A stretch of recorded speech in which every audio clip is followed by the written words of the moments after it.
आखिर समय रैना का स्टिल अलाइव इतना पावरफुल क्यों महसूस होता है पता है? क्योंकि वो एक ऐसे ancient Indian story telling technique को यूज करता है जिसे इंडियन सिनेमा सालों से फिल्मों में यूज कर रही है, चाहे वो शोले हो या फिर RRR। और यह टेक्निक इंडियन सिनेमा को हॉलीवुड से अलग बनाती है और यह टेक्निक थ्री इडियट्स को एक मास्टरपीस बनाती है। तो क्या है ये टेक्निक? इस टेक्निक को समझने के लिए हमें समय रैना के स्टैंड अप से कुछ साल पहले जाना होगा, बस 2-2.5 साल पहले। उस समय इंडिया में एक बुक लिखी गई जिसका नाम था नाट्य शास्त्र, जिसका लिटरल मीनिंग होता है साइंस ऑफ परफॉर्मेंस। और इस बुक में एक कॉन्सेप्ट दिया गया जिसका नाम है रस। रस बेसिकली वो इमोशंस होते हैं जिसे आर्टिस्ट अपनी परफॉर्मेंस से ऑडियंस में इवोक करता है। And there are in total 9 types of rasa और इसे नौरस कहते हैं। अभी थ्री इडियट्स के एग्जांपल से हम सारे नौरस को समझेंगे, लेकिन उससे पहले ये समझो कि ऐसा कहा जाता है कि अगर तुम्हारी परफॉर्मेंस में जितने ज्यादा रस होंगे उतनी ज्यादा तुम्हारी परफॉर्मेंस इमर्सिव और सेटिस्फैक्टरी होगी। और अगर उसमें अच्छे तरीके से सारे नौरस हैं तब वो ऑडियंस को एक अलग लेवल का अल्टीमेट एक्सपीरियंस प्रोवाइड कर सकती है। अब इस चीज का इस्तेमाल इंडियन सिनेमा सालों से कर रही है। मूवीज में इंटेंशनली ज्यादा से ज्यादा रस या फिर सारे ही रस इंटीग्रेट किए जाते हैं और ऐसी मूवीज को लोग मसाला मूवीज के नाम से जानते हैं। और इस टेक्निक ने इंडिया को उसके कई ब्लॉकबस्टर मूवीज दी हैं, जैसे कि शोले, हम आपके हैं कौन, थ्री इडियट्स, RRR, जवान और ना जाने कितने। और शायद नौरस ही एक वजह है कि RRR फॉरेनर्स को इतनी पसंद है, क्योंकि उन्होंने ऐसी फिल्म देखी ही नहीं होगी जिसमें सारे इमोशंस हो, क्योंकि हॉलीवुड मैंने जितना देखा है ऐसी फिल्में नहीं बनाता है। अब समय रैना का स्टिल अलाइव भी इस नौरस के कॉन्सेप्ट को ऑलमोस्ट फॉलो करता है, लेकिन वो देखने से पहले हम सारे रस को समझ लेते हैं थ्री इडियट्स की मदद से, ताकि हम समय रैना के स्टिल अलाइव में उन्हें ढूंढ पाए।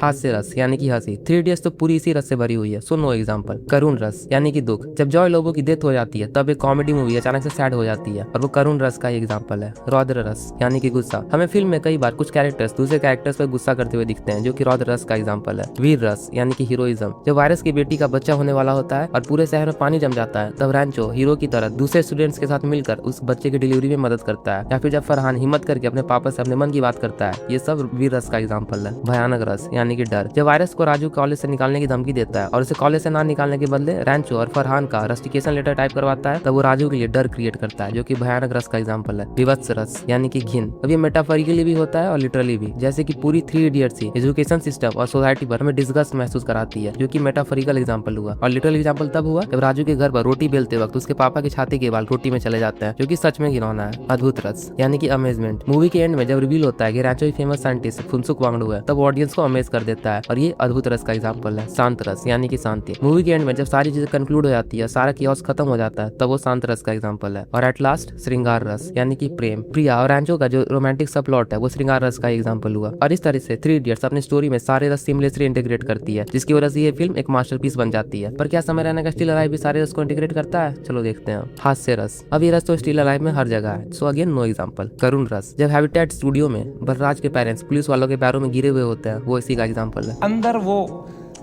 जवान पुलिस वालों के पैरों में गिरे हुए थे कि सर प्लीज हमें जाने तो, हमने कुछ नहीं किया है। I fucking broke down looking at that video and I was just crying. रौद्र रस, अब पूरा मीडिया और कीबोर्ड वॉरियर्स समय रैना पर गुस्सा थे, तो वो इसी का एग्जांपल है। गालियां आ रही हैं, डेथ थ्रेट्स आ रहे हैं, मेरे पेरेंट्स की फोटो भेज रहा है, कोई धमकी दे रहा है कि जहां दिखेगा वहीं मार देंगे। बहुत it escalated like anything that evening. भयानक रस, जब समय रैना इस हद तक डर जाता है कि उसे एंजाइटी होने लगती है, वो भयानक रस का एग्जांपल है। In general I suffer from anxiety, मेरी इतनी बढ़ गई बैक स्टेज, मैं कांप रहा हूं सेकंड शो से पहले, मेरा दिल धड़क रहा है जोर से, पसीने आ रहे हैं, ऐसे वर्टिगो सा हो रहा है। वीर रस, जब अपूर्वा मुखिजा बैक स्टेज रो रही होती है फिर भी ग्वालियर के रैपर के साथ बहस होने पर उसे जवाब देती है, वो इसी का एग्जांपल हुआ। ये बेचारी रो रही थी बैठ के नीचे, इसको कुछ कमबैक नहीं आ रहा है। इतने मैंने देखा, अपूर्वा ने बड़ी कैजुअली माइक उठाई, बोला तूने कभी वजाइना देखी भी है क्या पैदा होने के बाद से लौड़े?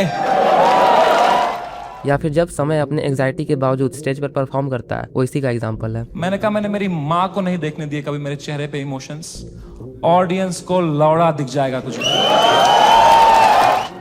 विवत्स रस, अब बहुत सारे डार्क और क्रैश जोक्स थे जो कि लिटरली डिस्गस्ट क्रिएट करते हैं, और जब बस एक जोक के चलते सारे लोग इन पर चढ़ जाते हैं और इन्हें नोचने लगते हैं, वो मेटाफोरिकली डिस्गस्ट क्रिएट करते हैं। All the irrelevant people trying to get some limelight by kicking the fucking dead at that time, man. शांत रस, एट द एंड जब सारी चीजें शांत हो जाती हैं, तब वो पीस क्रिएट करता है, जो कि शांत रस का एग्जांपल है। The day we landed, पूरा मुंबई कुणाल कामरा के पीछे लगा था भाई।